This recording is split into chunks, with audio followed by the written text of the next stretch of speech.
Olá, sejam muito bem-vindos ao Ponto de Vista. O programa de hoje é para lá de especial por dois motivos. Primeiro, porque estamos completando a marca de 100 programas.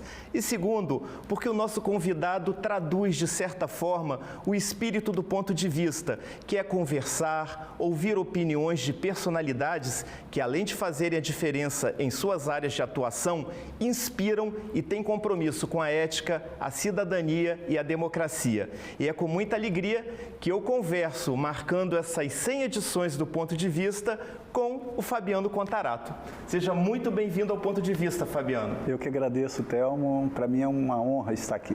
Pois é, uma satisfação nossa tê-lo aqui nessas 100 edições aí do Ponto de Vista. Bom, Fabiano, eu vou começar, falando um pouco aí, entrando numa sessão meio túnel do tempo, Você nasceu em Nova Venécia, com 5 anos veio para Vitória, caçula de 5 irmãos, não é? 6. 4 homens e 2 mulheres. 4 homens e 2 mulheres. Seu pai motorista de ônibus, sua mãe do lar, E como é que era o Fabiano Contarato na infância? Bom, minha infância foi muito boa. Nós viemos de Nova Venécia e fomos morar em Cristóvão Colombo, na Toca. E a família, o trabalho, aquele amor, com muita simplicidade, muita dificuldade. Não falo isso por vitimismo, mas sempre estudei em escola pública, sempre utilizei o Sistema Único de Saúde. E eu, mais novo, eu lembro quando eu passei na escola técnica, que nós só tínhamos uma escola técnica aqui no estado. Eu lembro que minha mãe falou assim: Fabianinho, se for necessário a gente vende nossa casa para você estudar. E por quê? Porque não tinha dinheiro, naquela época não tinha políticas públicas para o estudante. Então eu tinha que andar de Cristóvão Colombo até a Chocolates Garoto para pegar um ônibus. Aí eu falava assim: eu sou filho do motorista Alvino, deixa eu entrar pela frente, porque não tinha condição, a vida era muito difícil. Imagina, 6 filhos, eu mais novo, só meu pai trabalhando como motorista de ônibus. Mas era uma vida recheada de muito amor, de acolhimento. Brincou muito na rua? Muito. Ixi, bolinha de gude, soltar pipa, brincar de pique junto com as meninas, com os meninos, todo mundo junto, uma cumplicidade, uma inocência. Minha família é muito religiosa, minha mãe muito católica, eu também. Isso teve uma fase na minha vida, Thelmo, que foi muito, muito difícil, porque a orientação sexual, ela desperta na gente muito nova, Então você não... por isso que eu critico quando algumas pessoas falam assim: eu respeito a sua opção. Isso não é uma opção, Você tem a sua orientação, você nasce assim. E que infelizmente a gente vive numa sociedade que é preconceituosa, que é sexista, que é racista, que é homofóbica. E eu lembro que eu ia para a igreja, rapaz, ajoelhava, chorava, pedindo para Deus mudar aquilo, como se eu estivesse tendo um comportamento que fosse contrário ou errado. E eu nunca tinha me permitido a ter nenhuma relação. Até que, depois de adulto, com 26 para 27 anos, é que eu me declarei. E foi muito difícil lidar com essa... Bom, de certa forma sim, pelo que você acabou de falar, Foi muito difícil lidar com essa orientação sexual, tanto na infância quanto na adolescência? Foi muito difícil. Na infância foi nesse contexto de você achar que aquilo... sentir culpa, Sentir culpa mesmo, Então, eu nunca me permiti nada e eu focava só nos estudos, que era uma forma de compensar. Eu ouvia muitas pessoas falando assim, eu nem sabia o que era, mas falavam assim: o Fabiano, ele é muito inteligente, mas ele é gay. Então, esse mais sempre pesou muito, como se fosse, eu nem sabia o que era que estava acontecendo. E no âmbito familiar, como é que era isso? Era tranquilo ou nem tanto? Não, como eu falei, eu só fui me declarar com 26 para 27 anos. E aí eu quero fazer um recorte, porque eu formei em Direito e passei num concurso muito novo para delegado. Eu tinha 24 para 25 anos. Então já era... em primeiro lugar. Passei em primeiro lugar. E aí eu passei, quer dizer, você entrar como delegado de polícia numa instituição policial que tem um comportamento conservador, machista, é difícil. E depois ainda eu fui ser professor, que eu sou professor na universidade, na UVV, há 25 anos. Então, você lecionar para o direito, que também é um curso positivista, um curso mais tradicional, não é fácil, né? Você romper essas barreiras. Na minha família, como eu falei, eu só fui me declarar depois de 26 para 27 anos. Agora, tem uma questão que as pessoas também têm que entender. Essa aceitação, entre aspas, porque nós não precisamos de aceitação, todos nós precisamos de respeito. Eu tenho que te respeitar, você tem que me respeitar, independente da raça, cor, etnia, religião, origem, orientação sexual. Agora, essa, entre aspas, aceitação, ela decorre naturalmente quando você tem, por exemplo, uma autonomia financeira ou uma autonomia profissional, né? Agora, infelizmente, muitas pessoas, e aí independente da orientação sexual, elas não têm essa oportunidade. E aqueles que fazem parte da população LGBTQIA+, por exemplo, e que não têm oportunidade ou de estudar ou de trabalhar e que são expulsos de casa, né? E sofrem toda e qualquer sorte de violência. Então, hoje eu reconheço que eu ocupo um lugar privilegiado. Eu sou um homem branco, cis, e que tem esse papel. Mas não foi fácil você vindo de uma família que era conservadora, que era religiosa e que você tinha que demonstrar sempre mais para ser de alguma forma aceito. Por isso que hoje eu falo para todo mundo, para uma mãe, ou para um pai, ou para um irmão, ou para um tio que tem alguém da família, ame incondicionalmente. Ame incondicionalmente. Porque se você, dentro da sua família, você não receber esse amor, você vai receber onde? Né? Então, eu acho que essa função da gente ter a empatia de se colocar mais na dor do outro, eu acho que isso é uma mola propulsora da minha vida. Pois é, eu quero voltar um pouco na questão da sua atuação como delegado de polícia, que é uma instituição ainda, né, com um certo viés mais conservador, não é? E aí, como é que foi isso naquele ambiente? Em algum momento ou em alguns momentos você se sentiu, vamos dizer assim, discriminado, agredido ou não? Como é que foi essa experiência? Olha, não é uma experiência fácil. Eu passei 27 anos como delegado de polícia. Hoje eu consigo analisar e ter uma visão mais assim. Hoje eu vejo que eu sofri esse tipo de violência. Porque existem formas de violência. Existe uma violência real, que é uma violência física, mas existe uma violência simbólica que dói tanto quanto ou mais do que uma violência real. E hoje, quando eu vejo que eu passei em primeiro lugar geral no meu concurso para delegado na Academia de Polícia de São Paulo, não estou falando isso para me gabar, mas quando eu analiso o processo de promoção dentro da instituição, eu nunca fui promovido. Mas por que eu nunca fui promovido? Eu lembro que eu ocupava o primeiro lugar em termos de títulos, que eu era professor, tinha passado em outros concursos, passei para delegado de Polícia Federal, uma série de coisas, então eu estava no topo da lista de delegados para serem promovidos. No meu concurso fomos em 45, eu era um primeiro. Porque a promoção era por merecimento e antiguidade. Então, por merecimento, eu estava no primeiro. Por antiguidade, todos tomamos posse no mesmo dia. Mas existia uma ficha de avaliação pessoal que um dos requisitos era comportamento social. E se você não era bem avaliado nesse quesito, você era retirado da lista de merecimento. Então, sempre eu era avaliado como não tendo um comportamento social. O que é um critério altamente subjetivo. Então, aí eles me tiraram da lista por merecimento, que eu era o primeiro, e aí eu só fiquei na de antiguidade. Da antiguidade, no meu concurso, eu fui o segundo delegado mais novo. O outro era um dia mais novo do que eu.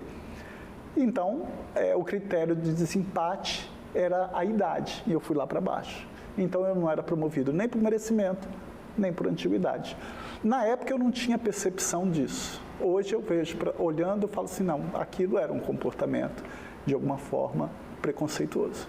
Bom, falando ainda um pouco da sua atuação como delegado de polícia, você se notabilizou bastante, né, por uma luta, né, incondicional para a redução da violência no trânsito, que infelizmente, apesar de todo o aparato legal que ainda nós temos e até de alguns avanços, porque também a gente tem que reconhecer, né, que aconteceram alguns avanços, mas ainda é uma realidade que persiste, né?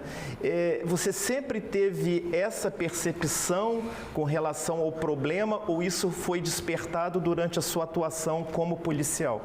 Na verdade, eu fui para a delegacia de delito de trânsito mais como talvez como não um castigo, mas eu acho que eu vejo que às vezes eu era mal compreendido dentro da instituição, porque sempre me inquietou a polícia ser utilizada como um instrumento do Estado para agir de forma contundente apenas contra um segmento social, contra pobres e pretos. Isso sempre me angustiava. Eu sempre lutava para que a lei fosse cumprida, doa quem doer. Então, eu lembro que quando eu fui, eu tive uma passagem meteórica pela Delegacia de Proteção Ambiental. E lá chegava a polícia ambiental trazendo lá um catador de caranguejo, porque pegou dúzias de caranguejo no período de defesa. Algemado, aquela pessoa sem emprego, sem nada, e eu pedia para tirar a algema e falava, olha, isso é estado de necessidade, não há crime, o Estado tem que promover políticas públicas, e soltava e fazia o procedimento e não autuava em flagrante, porque naquele contexto eu... Por outro lado, os grandes latifundiários, desmatadores, ficam sempre impunes. Então, por exemplo, né? Aí eles traziam para mim o carroceiro de uma areia e eu queria o dono do arraial. Então, isso sempre me inquietou. Até que na época, eu descobri que o Porto de Vitória não tinha licença ambiental, aí eu fiz um procedimento contra a direção e eu fui removido da delegacia. Então, era sempre assim. Então, tive uma passagem meteórica por lá e... até que falaram assim, não, vamos botar na delegacia de trânsito, que lá ninguém fica preso e não vai... Ou seja, existia essa concepção de tratar o problema dessa violência do trânsito como uma coisa menor, como uma coisa secundária. Né? Tipo assim, como é uma coisa que não dá nada para ninguém, vamos fazer isso. Só que eu comecei a participar das dores dessas famílias. E não tem como você não se deixar contaminar com isso. O último lugar que um pai pensa em procurar um filho é dentro de um departamento médico legal que cheira a morte. Então, eu comecei a ficar diuturnamente dentro do DML, a delegacia ficar ao lado do DML, fazendo liberação de vítimas fatais em acidente de trânsito. E eu recebi uma carga emocional muito forte, porque eu atendi um pai e a mãe que estava indo buscar o filho que foi atropelado e que estava no DML. Então, o pai e a mãe me questionavam, mas doutor, o motorista não fez o teste de bafômetro, mas doutor, a polícia devolveu a habilitação, devolveu o carro, o delegado fixou R$1.000 de fiança, a vida da minha filha vale R$1.000, então aquilo me angustiava, eu falei assim, meu Deus, e eu senti que eu estava enxugando gelo, eu falei assim, meu Deus, esse processo está muito, ninguém fica preso, ninguém é condenado. Aquilo me angustiava até que eu mandei, como delegado, uma sugestão à Assembleia Legislativa aqui do Estado e foi instituído, eu nem era político, nunca fui político, e foi instituído um dia em memória às vítimas de acidente de trânsito, porque eu sempre entendi que o servidor público, o Estado, ele tem que exercer mais empatia. Um dos princípios que rege a administração pública é a eficiência. Então foi instituído um dia em memória às vítimas de acidente de trânsito e eu comecei a participar de movimentos de famílias que pediam justiça e paz no trânsito, comecei a pedir prisão de motorista, porque uma coisa é se envolver num acidente por uma mera fatalidade, outra coisa é um motorista bater no racha, um pega e matar um pai de família, ou uma mãe de família, ou um jovem, ou um idoso, não importa. Outra coisa é um motorista encher a cara e em excesso de velocidade, ir para a contramão e atropelar e matar. Não, nós temos que tratar igualmente os iguais na medida que eles se desigualem. Então, eu sempre me inquietei, comecei a pedir prisão, comecei a entrar com medida cautelar para suspender carteira e isso foi dando visibilidade e nós mudamos o comportamento, exigindo blitz, E essa foi uma das bandeiras que eu levantei em defesa do trânsito. E eu tenho muito orgulho, Tatelma, porque hoje, se você falar assim, isso mudou? Hoje mudou o Código de Trânsito porque foi uma alteração na lei que eu fiz. Hoje, motorista bêbado que matar ou lesionar, antes os juízes tinham que substituir a pena. Agora não pode mais substituir, tem que ficar preso. Depois de condenado, transitou em julgado, ele vai cumprir a pena no regime ali estabelecido. Essa foi uma alteração que eu fiz já como senador. A sua passagem como diretor-geral do Detran foi uma experiência interessante ou, de certa forma, ficou um sentimento de frustração? Foi muito rápido também, porque é uma autarquia que tem muito dinheiro, e eu acho que essas autarquias têm que ter uma função muito mais social.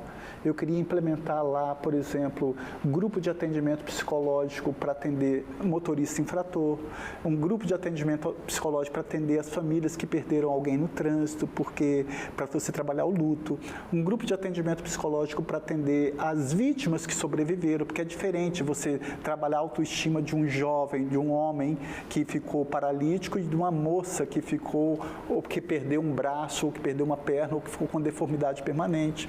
Então, eu quis instituir um projeto que eu chamei humanizador, de atender motoristas infratores, outro grupo para famílias que perderam alguém e outro para as vítimas. Colocar uma equipe multidisciplinar com alunos de psicologia e serviço social dentro do DML para acolher as famílias no pior momento, que é quando você busca um filho no departamento médico legal. Colocar alunos de direito dentro da delegacia para dar toda a orientação sobre responsabilidade penal, civil e administrativa. Então, eu acho assim que a autarquia tem como fazer mais. Está no Código de Trânsito, por exemplo, no artigo 76, que a educação para o trânsito será promovida nas escolas de ensino fundamental, médio e superior. Até hoje a letra da lei está morta, não existe. Então isso você só muda o comportamento se você trabalhar a educação, se você tiver uma fiscalização eficiente, se você tiver um rigor na punição. Aí sim você vai modificar. Então a minha passagem pelo Detran, eu me deparo com uma autarquia que ela tem uma ingerência política muito forte, e que eu acho que eu dei minha contribuição. Agora, como gestor, foi feito aquilo que era possível naquele espaço de tempo que eu me predispus a estar. Pois é, agora vamos falar do Fabiano Contarato político, né? Você chegou à política em 2018 e foi eleito senador com mais de 1 milhão de votos, não é? Uhum. Você esperava isso? Não. Foi uma surpresa. Foi uma surpresa. Agora, engraçado que quando eu cometi um grave erro, e eu faço aqui uma reflexão com as pessoas que estiverem nos ouvindo e nos assistindo, porque eu, durante muito tempo na minha vida, eu criminalizei a política. As pessoas falavam comigo, eu falava assim, isso não é para mim. Não, as pessoas falavam, Contarato, você podia ser candidato. Não, isso não é para mim. Hoje eu vejo, Thelmo, que só através da política a gente transforma a vida das pessoas. Eu lembro que eu fui tocado por um discurso do pastor Martin Luther King, quando ele fala que o que mais assusta não é a ousadia dos ruins, mas a omissão dos bons. Então eu falei assim, não, eu vou. E eu lembro que muita gente falou assim, poxa, mas você está muito pretensioso, você quer ser logo senador, mas não era isso. Por que eu escolhi me candidatar e ser senador? Porque eu fui pragmático, eu imaginei assim, o Espírito Santo na Câmara, primeiro que eu queria alterar o Código de Trânsito como eu já alterei, para determinar a cadeia para o motorista bêbado que matar. Mas para fazer isso tinha que estar lá. Para estar lá, eu tinha que alterar a lei federal. Então tinha que ser ou na Câmara dos Deputados ou no Senado. Eu, na minha humilde percepção, eu falei assim, na Câmara dos Deputados, no meio de 513, eu vou ser 1. O Espírito Santo tem 10. Então, você pega a bancada de São Paulo, tem 70. Do Espírito Santo tem 10. Qual vai ser o peso da minha fala ali? Não vai ter essa isonomia. Eu falei, onde que eu posso estar que eu vou ter vez e voz e igualdade de condições? No Senado, porque no Senado são 3 senadores para cada unidade da federação. Não importa se é o Amapá... Os pesos são mais iguais. São totalmente iguais. Então, se o Amapá tem 3 senadores, o São Paulo tem 3, o Espírito Santo tem 3, Rio de Janeiro tem 3, Minas tem 3, todos têm 3. Então, você tem a possibilidade de você partir para o enfrentamento e para a luta daquelas mudanças que você acha que são necessárias para alavancar a economia, gerar emprego e renda, para reduzir a desigualdade, é no Senado. Por isso que eu escolhi o Senado. Agora, fazendo uma avaliação do seu mandato, do seu atual mandato como senador, né? Que pontos você destacaria como positivos e aqueles pontos assim que você destacaria como frustrantes, difíceis? Perfeito. Né? Na verdade, eu aprendi com um pouco mais de 4 anos que o ótimo é inimigo do bom. O ótimo é inimigo do bom. Às vezes eu idealizo um projeto que ele é maravilhoso, mas daquele jeito eu não vou passar. E essa é a arte da boa política, de você convergir com o antagonismo, de você construir pontes, de eu chegar, porque se eu for intransigente, falar assim, não abro mão, eu quero esse projeto ótimo, eu não vou passar. E entre você não ter nada e ter alguma coisa, eu prefiro ter alguma coisa. Então, isso não é uma frustração, mas isso faz parte da relação política, da gente ceder e ver até onde você pode caminhar e pode não caminhar, onde você vai voltar. Agora, quando eu olho para trás e vejo que, poxa, eu alterei o Código de Trânsito para determinar cadeia. Quantos políticos que passam por vários mandatos que não aprovam um artigo? Tem projetos, mas que entram efetivamente não. Então, hoje, se você entrar no Código de Trânsito e olhar, está lá, que a proibição de substituição de pena para motorista condenado se matar ou lesionar estando em estado de embriaguez. Eu aprovei, precisou vir uma pandemia para matar 700 mil pessoas. Aprovei o piso da enfermagem, para estabelecer um piso para enfermeiros, técnicos de enfermagem, auxiliar de enfermagem, parteiro, que era uma conquista, uma luta de década desses profissionais. Esses profissionais têm 1, 2 vínculos ou 3 para ganhar um salário mínimo. Então, nós conseguimos aprovar. Hoje, a lei do piso da enfermagem, alterei a Constituição, aprovamos uma lei federal, determinamos fonte de custeio para pagar o piso, transformamos a vida de quase 3 milhões de brasileiros com esse piso da enfermagem. Estou lutando para colocar como crime hediondo desvio de verba pública praticado por político. ProUni, Pronatec, Projovem, todos os programas sociais. Político que desvia verba pública, isso tem que ser crime hediondo. Não basta a gente legislar só contra uma camada, aumentando a pena de um furto ou de um estelionato. Porque quando se pratica um furto, você tem uma vítima. Agora, quando um político desvia verba da saúde, ele está matando milhões de pessoas. Quando um político desvia verba da educação, ele está matando o sonho de milhões de jovens. E isso tem que ser visto como crime hediondo, eu não tenho dúvida. Eu consegui instituir um prêmio da adoção tardia, porque infelizmente eu tenho 2 filhos que são a razão da minha vida. E hoje eu vejo que a cada ano que essas crianças passam nos abrigos e que fazem aniversário ali, o que deveria ser motivo de orgulho, Thelma, para ela, passa a ser de repulsa, porque diminui a probabilidade dela ser adotada quanto mais velha. Então, eu instituí um prêmio de adoção tardia.